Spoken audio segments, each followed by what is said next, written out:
That was really slow. That was so slow that I felt like I could keep my foot all the way in it and be next to that cop and I probably wouldn't get pulled over.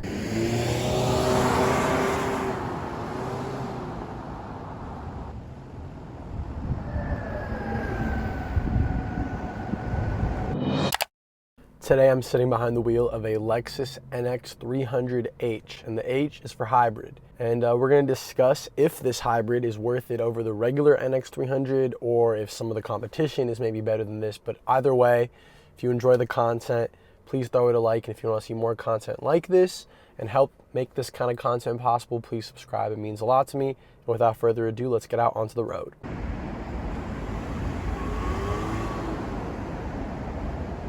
Before I jump into the video, I just want to mention that this is going to be a little bit of a shorter review, focusing mostly on the fact that this is a hybrid, but I have done an NX200T review that was an F-Sport model and a recent NX300, very similar to this car, but not a hybrid. And those are both a little more in depth. I will put them down in the description box below, as well as throw up cards to them periodically throughout the video. So definitely check those out if you want a little bit more of my thorough thoughts on the Lexus NX.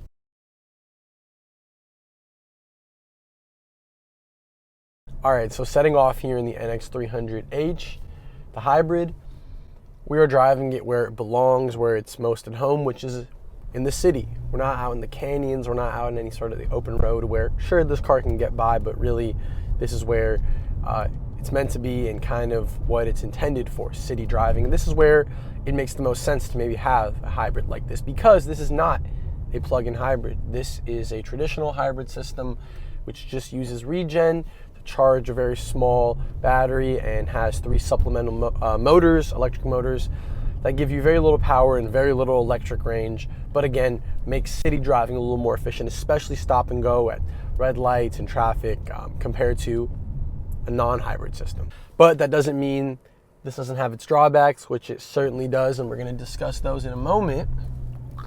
But first things first, let's talk about price. So the NX300h starts at just over $40,000 and comes in here as equipped at just over $44,000, including destination. Now that's about a $2,500 increase over the regular NX300.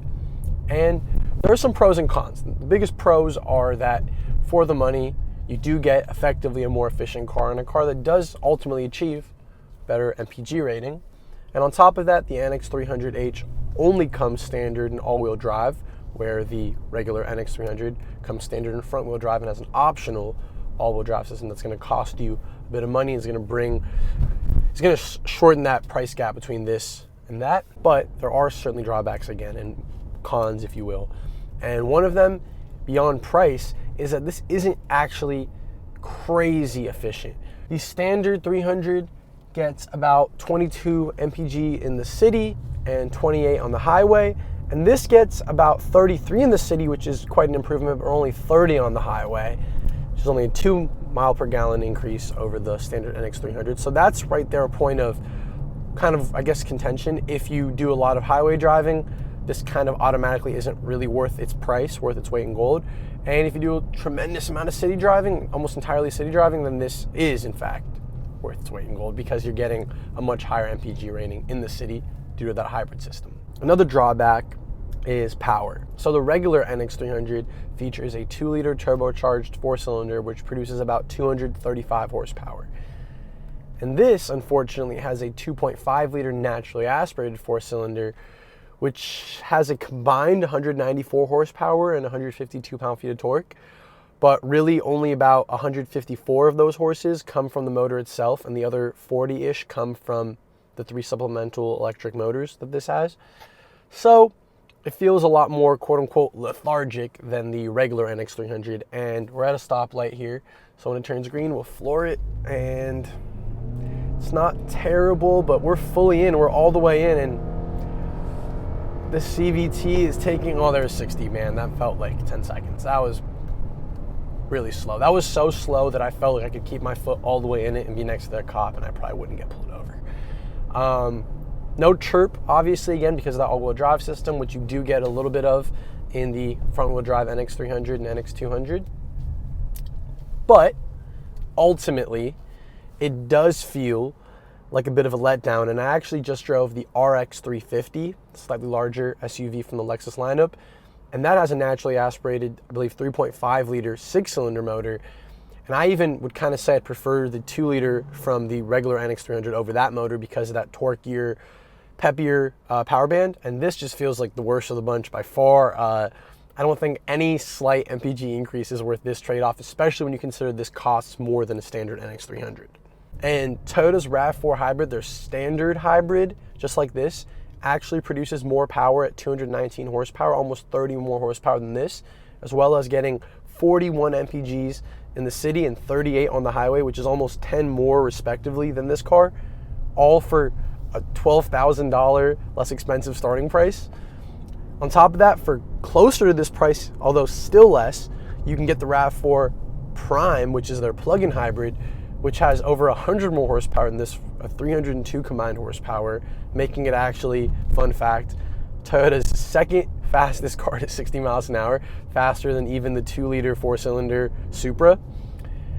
And that gets, well, that not only has a more legitimate all-electric range, being that it's a plug-in, but also gets 94 MPGe, which is obviously a little bit tricky. It's not directly, MPGs, but you can get a lot more range out of it without even having to tap into the gas motor at all. And when you do want to tap in, it's faster than this, and it has some of the tech and amenities that this has standard, cut above the regular RAV4, although again, obviously it's expensive for a RAV4 and still doesn't have a Lexus badge on it and still doesn't feel quite as nice as this. But I mean, I don't know, it's definitely food for thought that for about the same money you can get a RAV4 Prime that's almost as nice, is quicker, gets even more range, and is even more practical in the sense of being a plug-in hybrid. So that's all not a great case for this, but it's still Lexus. Now, looks-wise, looks the same as standard NX300. That goes for the interior and exterior of the vehicle. You're not really gaining or losing anything. The only real main differences are, one, you get slight blue outlines on the Lexus badges, which actually looks kind of cool. You get an H on the back, again, for hybrid. The 300H is all actually made blue. And on the inside, you get a blue start button. And the only real difference, besides a button that says EV mode here, is that you get your traditional tachometer now is a power kind of gauge, which I'm not really a fan of. A lot of brands do this. I kind of just prefer traditional tachometer if possible. Yo, I just realized that when you go to sport mode, it actually changes to a regular tachometer, which is really cool. I mean, it's still a CVT and it still kind of sucks, but it is exactly what I asked for and it's here, so yeah. But you get a power gauge here, and I'll admit one other little difference is due to having a CVT here instead of that traditional automatic in the regular NX300. Instead of getting an M mode here in the transmission, you just get an S, which, I mean, it's a sport CVT shift, and you get a plus minus. You even get paddle shifters, so I guess it's trying to simulate some sort of manual mode, but obviously it's not a real manual mode. And again, the CVT is another weak point. You get this kind of more lethargic power plant and a CVT. I get why, it's obviously for efficiency purposes, but there's not enough of a gap of efficiency between the standard 300 and this to justify the difference.